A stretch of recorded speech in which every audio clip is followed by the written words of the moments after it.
Bonjour à tous. Dans la mitzvah de l'allumage des bougies de Hanouka, il y a deux choses exceptionnelles qui n'existent dans aucune des autres mitzvot, des autres commandements. Premièrement, dans tous les commandements, il y a le fait de faire le commandement tel qu'il est, à sec on va dire, et il y a l'embellissement, le hidour de la mitzvah qui peut être fait. Mais il n'y a pas plus que ça, même si quelqu'un il va faire encore et encore des embellissements, ça s'appellera pas hidour, mina hidour, le mehadrin, mina mehadrin, l'embellissement de l'embellissement. Tout cela rentrera uniquement dans un contexte de hidour, mitzvah, d'embellissement seulement. La preuve, la Gemara, elle dit, jusqu'à combien un homme doit donner pour embellir la mitzvah. La Gemara dit, jusqu'à un shlish, jusqu'à un tiers. D'ailleurs, je rajoute une parenthèse, le rabbi ne ramène pas dans la sikha, mais il y a deux explications dans la Gemara, celle de Rashi, qui dit que si quelqu'un il a la possibilité d'acheter un Sefer Torah ou un deuxième Sefer Torah, un Sefer Torah qui coûte tant et un autre Sefer Torah qu'il faut rajouter un tiers pour l'acheter, eh bien, qu'il rajoute un tiers. Par exemple, s'il a un Sefer Torah à 6 000 euros et l'autre à 9 000 euros, eh bien, s'il va faire le Hidur Mitzvah, s'il veut le faire, qu'il rajoute jusqu'à 3 000 euros, donc un tiers de plus par rapport à le prix original de l'autre Sefer Torah qui peut acheter moins cher, ça c'est rajouter un shlish, un tiers.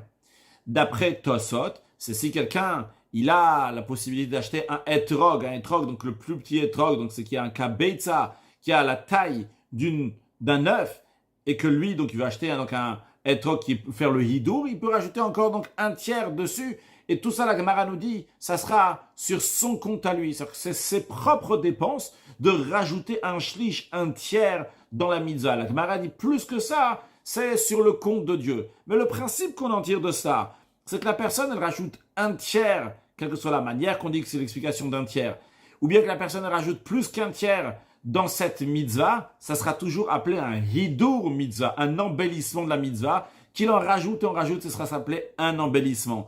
Par contre, dans la mitzvah de Hanouka, il y a ce qu'on appelle mehadrin, mina mehadrin. Il y a la mitzvah à sec, c'est-à-dire exactement ce que la halacha, elle dit de faire, ce que la loi elle dit de faire. C'est pour s'acquitter de la bougie de Hanouka. C'est on allume une seule bougie tous les soirs pour tous les membres de la famille, pour tous les membres de cette maison. Puis après, nous avons le hidur mitzvah, l'embellissement de la mitzvah, lorsque pas seulement on va allumer une bougie pour tous les membres de la famille, mais que tous les membres de la famille vont allumer une bougie de Hanouka tous les soirs de Hanouka. Et après, on a le hidur du hidur, l'embellissement de l'embellissement. C'est d'allumer tous les soirs une bougie de plus. Le premier soir, une bougie, le deuxième soir, deux bougies, etc. Ça, c'est le mehadrin, mina mehadrin, l'embellissement de la mitzvah qui n'existe pas dans les autres mitzvot. Ça, c'est une chose qui est exceptionnelle dans la mitzvah de Hanouka. Une deuxième chose qui est exceptionnelle, c'est que dans tous les mitzvot en général, la majorité des juifs, lorsqu'ils accomplissent la mitzvah, ils accomplissent la mitzvah comme il se doit, comme la loi elle demande, mais non pas avec le hidour, avec l'embellissement, et sûrement pas avec un hidour mina hidour. De toute façon, ça n'existe pas, on a dit dans les autres mitzvot, hidour mina hidour. Mais à la fête de Hanouka, c'est la coutume de tous les juifs d'allumer les bougies de Hanouka avec le hidour de hidour, l'embellissement de l'embellissement. Le premier soir, une bougie, le deuxième soir, une deuxième bougie, etc., etc. C'est quelque chose qui est exceptionnel, qui existe uniquement dans la mitzvah de Hanouka. Alors, il faut comprendre quelle est la raison, pourquoi spécialement à Hanouka, nous avons ces deux particularités. Premièrement, que dans la mitzvah de Hanouka, il y a mehadrin, mina mehadrin, cette notion-là de l'embellissement. Et deuxièmement, que c'est la coutume de tous les juifs de faire mehadrin, mina mehadrin, l'embellissement de l'embellissement. Pour cela, approfondissons, voyons un peu de manière plus proche la fête de Hanouka. À la fin de Hanouka, il y a eu deux miracles. Le premier miracle, c'est la victoire de la guerre, pour laquelle les sages ont institué Hallel ve'oda'a, des louanges et des remerciements à Dieu pour la victoire de cette guerre. Une poignée de juifs qui étaient faibles contre énormément de grecs qui étaient forts, et quand même cette poignée qui était une minorité et faible ont vaincu ceux qui étaient forts et nombreux, extraordinaires. Il y a de quoi remercier Hachem. Pour cela, en effet, on remercie Hachem avec les louanges et remerciements.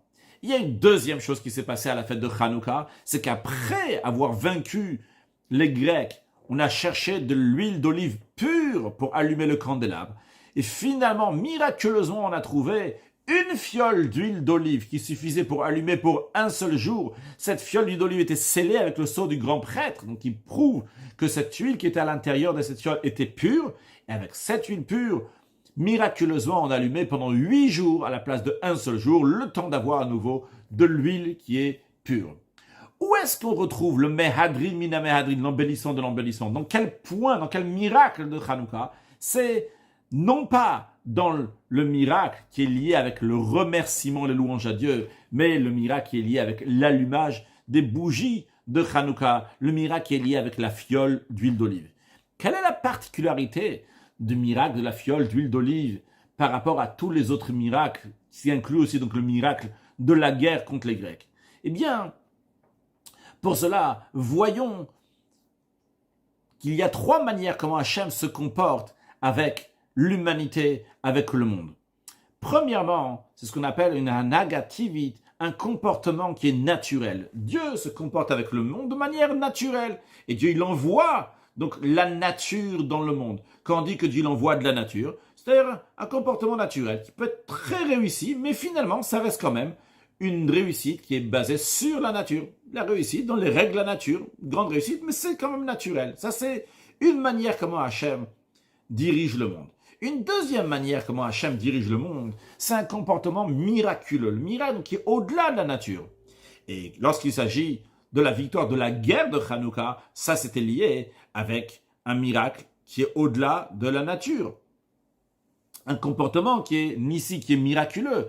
À Hanouka, il y avait des forts contre des faibles, et il y avait des nombreux qui étaient contre des minorités. Et qui est-ce qui a été livré dans les mains de qui? Les forts dans les mains des faibles. La majorité, ils ont été livrés dans la main de la minorité, donc du peuple juif. Même si ça avait été des forts contre des forts, et il y avait un des groupes donc de forts qui avait réussi, donc le peuple juif qui serait fort et nombreux, aurait réussi contre les Grecs qui sont eux aussi nombreux et forts, là aussi ça aurait été une réussite, parce que en effet, quand il y a une guerre, il y a une âne qui réussit, mais ça aurait été une réussite dans les règles de la nature. Ici, ce n'était pas juste une réussite dans les règles de la nature. Ici, c'était un miracle. Ici, il y avait des forts qui ont été livrés dans les mains des faibles, les nombreux qui ont été livrés dans les mains de la minorité. Donc le peuple juif a gagné cette guerre. C'était un miracle qui est au-delà de la nature. Donc ça, c'est lié avec la deuxième manière comment Hachem dirige le monde de manière surnaturelle, et ça s'exprime dans la guerre. La guerre qu'il y a eu des Juifs contre les Grecs à l'époque donc de la fête de Hanouka. Mais il y a une troisième manière comment Dieu dirige le monde. C'est un comportement qui est même au-delà du miracle. C'est-à-dire que ce n'est pas quelque chose qui est nécessaire, qu'on a besoin ni pour le corps, ni pour l'âme, mais c'est tout simplement un hidour, un embellissement, que Dieu fait un plus. Quelque chose qui va s'exprimer dans la neshama, dans le spirituel, comme c'est le cas. Le fait que le peuple juif a trouvé cette fiole d'huile d'olive qui était pure, c'est quelque chose qui est lié avec le spirituel, quelque chose qui est lié avec l'âme du juif, encore plus que ça. C'était pour montrer comment Dieu aime le peuple juif. Car en effet, d'après la loi stricte, eh bien, s'il n'y a que de l'huile d'olive qui est impure, et tout le monde est impur, il n'y a que de l'impureté, eh bien, on a le droit d'allumer le candélabre avec de l'huile d'olive qui est impure. Il y a 2 versions dans la Gemara. Est-ce que c'est hutra, c'est-à-dire que c'est moutar, carrément il n'y a aucun souci, c'est permis, ou bien que c'est des chouya, l'impureté elle a juste été repoussée dans ce cas-là. En tous les cas, on peut allumer avec de l'huile qui est impure. Mais Dieu a fait ce miracle, on trouve cette fiole d'huile d'olive, qui va durer pendant 8 jours. Pourquoi? Pour montrer comment il aime le peuple juif. Donc ce n'est pas quelque chose qui est juste lié avec la nature, ou avec la metsiout, avec l'existence du corps du juif qui va rester en vie, ou avec l'âme du juif qui va rester en vie. Ici, c'est quelque chose qui est lié avec l'âme, le spirituel, la pureté de l'âme du peuple juif, qui est tout à fait donc au-delà même d'un miracle, comme le rabbi va le développer sous une autre forme un peu dans la suite. Le rabbi nous dit, ces 3 comportements de Dieu, naturel, miraculeux et au-delà du miracle, découlent du comportement de l'être humain. C'est-à-dire que chez l'être humain aussi, il y a 3 manières de servir Dieu, et qu'en conséquence, la manière que l'être humain sert Dieu, en conséquence, Dieu aussi va montrer un comportement naturel, un comportement miraculeux, ou bien un comportement qui est au-delà de la nature. Comment cela? Comment on amène le comportement naturel de Dieu dans le monde? C'est lorsque le juif se comporte de manière naturelle envers Dieu. Lorsque le juif il étudie la Torah comme il se doit, lorsque le juif il fait les mitzvot comme il se doit, de manière naturelle, ce que la halakha, ce que la loi elle lui dit de faire à sec, exactement ce qu'il faut. La Torah dit dans ces cas-là, si vous allez suivre mes décrets, etc., eh bien, je vais donner votre pluie en son temps, vous là, et que la terre va donner sa récolte, etc. Tout ira bien. C'est une réussite naturelle. C'est vrai que c'est une réussite, mais ça reste quand même naturel. Lorsque le juif donc, se comporte de manière naturelle envers Hachem. Puis il y a un deuxième comportement du juif envers Dieu. Un comportement qui amène donc le miracle d'Hachem. C'est comment lorsque le juif il va embellir la mitzvah. Il ne va pas se contenter juste de faire la mitzvah, la loi comme la commandement comme la loi lui dit de faire seulement. Mais il embellit la mitzvah, il s'efforce à le faire avec hidour. Eh bien Dieu, il fait aussi mesure pour mesure un comportement qui est surnaturel. Parce que le juif, il est sorti de lui-même. Il a fait un plus, il a fait un embellissement. Il est parti au-delà donc de la loi stricte, de sa nature stricte. Pour cela, Hachem aussi, donc il fait quelque chose qui est au-delà de la nature. Donc il fait un miracle. Mais il y a un troisième comportement du juif qui amène le fait que Dieu il amène quelque chose qui est au-delà du miracle, c'est lorsque le juif est Messirut Nefesh, l'abnégation de soi, il se donne totalement pour Hachem, c'est au-delà même de l'embellissement de la mitzvah. Pour développer ce troisième point, comment ce troisième point est plus haut que le deuxième point, c'est-à-dire le deuxième point c'est Hidur Mitzvah, l'embellissement de la mitzvah, le troisième point c'est Messirut Nefesh, se donner à Dieu. Pour cela, le Rabbi nous développe. Qu'est-ce qu'il y a de plus dans le troisième point de Messirut Nefesh, le don de soi par rapport au Hidur Mitzvah, l'embellissement de la mitzvah?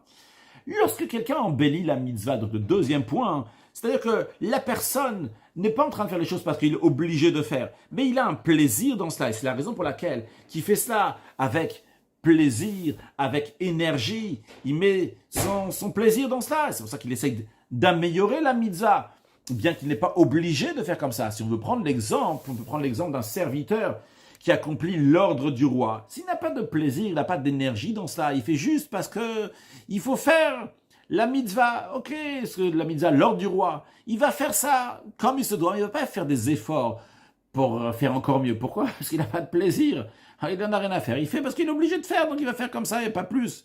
En revanche, si pour ce serviteur-là, c'est chéri, c'est important, il a un plaisir dans cela, eh bien, vu qu'il a une vitalité, il va s'efforcer pour faire du hido, pour faire ça au mieux. Alors, c'est bien, c'est extraordinaire, ce serviteur-là. Mais quand même, ici, c'est lui qui est là. C'est lui qui est en avant. Ce qu'on appelle une médecine, où il y a une existence de quelqu'un d'autre que le roi qui est en train de faire quelque chose. Il y a moi, un bon serviteur, qui aime faire ce que le roi il m'a dit de faire. J'ai un plaisir dans cela. Donc, il y a le plaisir, il y a cette volonté d'accomplir cet ordre. Il y a une personne qui veut. Par contre, dans le Messirut Nefesh, l'abnégation de soi, c'est que la personne, elle se met totalement de côté. Toute son existence, elle est uniquement, le roi, il veut ça, Dieu, il veut ça, eh bien, on va faire la volonté de Dieu, que la volonté de Dieu soit accomplie.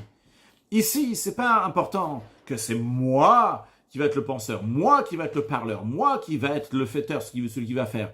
Tout ce qui intéresse la personne qui est dans un mode de Messirut Nefesh, de don de soi, tout ce qui l'a intéressé, c'est que la chose soit faite. Il n'y a pas de différence si ça va être fait par moi, ça va être fait par quelqu'un d'autre, par d'autres personnes. L'essentiel, c'est que la volonté de Dieu va s'accomplir. Eh bien, par le travail de Messirut Nefesh, de don de soi, lorsque quelqu'un se donne totalement, et il donne même sa neshama, même son âme, ça ne l'intéresse pas, ni son corps, ni son âme, tout ce qui l'intéresse, c'est uniquement que la mitzvah, la volonté de Dieu, va être accomplie. Eh bien, en échange, Dieu aussi, mesure pour mesure, il se comporte d'une telle manière. Et le comportement de Dieu est même au-delà du miracle. Quelque chose qui n'est pas du tout lié avec la médecine ou avec l'existence. Il n'y a plus d'existence, il n'y a plus personne ici. C'est cette personne-là, elle s'est mise uniquement au service de Dieu. Ça, c'est Messirut Nefesh. Donc, le Rabbi nous a expliqué la supériorité du troisième point par rapport au deuxième point. Deuxième point qui était le Hidur Mitzvah, qui est une personne, il y a quelqu'un qui est là, qui veut faire la volonté de Dieu, qui aime faire la volonté de Dieu. Il y a quelqu'un, il y a une médecine, il y a une existence qui n'est pas la divinité, mais qui est pour la divinité. Par contre, dans le Messirut Nefesh, dans le don de soi, c'est que la personne s'efface totalement. Il est uniquement une manière de véhiculer la volonté de Dieu. Mais c'est pas que je vais véhiculer la volonté de Dieu, c'est la volonté de Dieu se véhicule à travers quelqu'un, que ce soit moi, que ce soit l'autre. L'essentiel, c'est que la volonté de Dieu va s'accomplir. Ça, c'est Messirut Nefesh. C'est se mettre totalement de côté. Et à ce moment-là, donc Dieu aussi fait quelque chose qui n'est pas lié avec la Metsiout, qui n'est pas quelque chose qui est lié avec le corps, avec l'âme, qui est quelque chose qui est spirituel. En effet, qui s'exprime par l'âme, mais qui n'est pas pour l'âme de monsieur tel ou de monsieur un tel. Maintenant, à Hanouka, tous les Juifs sont tenus avec Messirut Nefesh. Tous les Juifs étaient avec Messirut Nefesh. C'est la raison pour laquelle il y avait le miracle de la fiole d'huile d'olive, pour montrer comment Dieu il aime le peuple juif. Et un miracle qui n'est pas lié avec la Metsiout, avec l'existence de l'un, de l'autre. Le peuple juif va continuer à exister matériellement, spirituellement. Ils auraient pu allumer les bougies de Hanouka avec de l'huile qui est impure. Mais par le hidour, par l'embellissement, ça vient un comportement qui est miraculeux, qui est au-delà de la nature, mais qui est quand même lié avec le corps, quand il y a seulement un embellissement.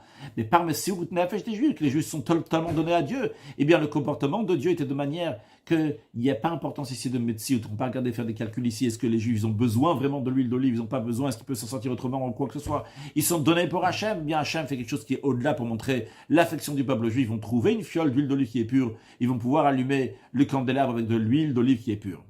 Ça, donc, c'est le comportement, du juif, de Messirut Nefesh, qui s'est donné pour Hachem, qui a amené en conséquence que Hachem aussi donc, a fait quelque chose qui est au-delà totalement même du miracle.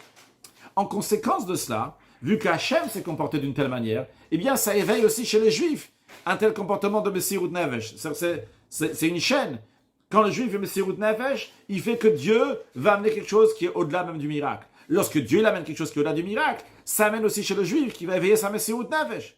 En effet, le Rabbi nous dit, d'un autre côté aussi, ça va dans ce sens-là. Lorsque le comportement d'en haut n'est pas lié avec la Metsiout, avec l'existence de ci ou ça éveille chez les Juifs un esprit de Messirut Nefesh. Il n'y a pas moi ici. L'essentiel, c'est se donner pour Hachem.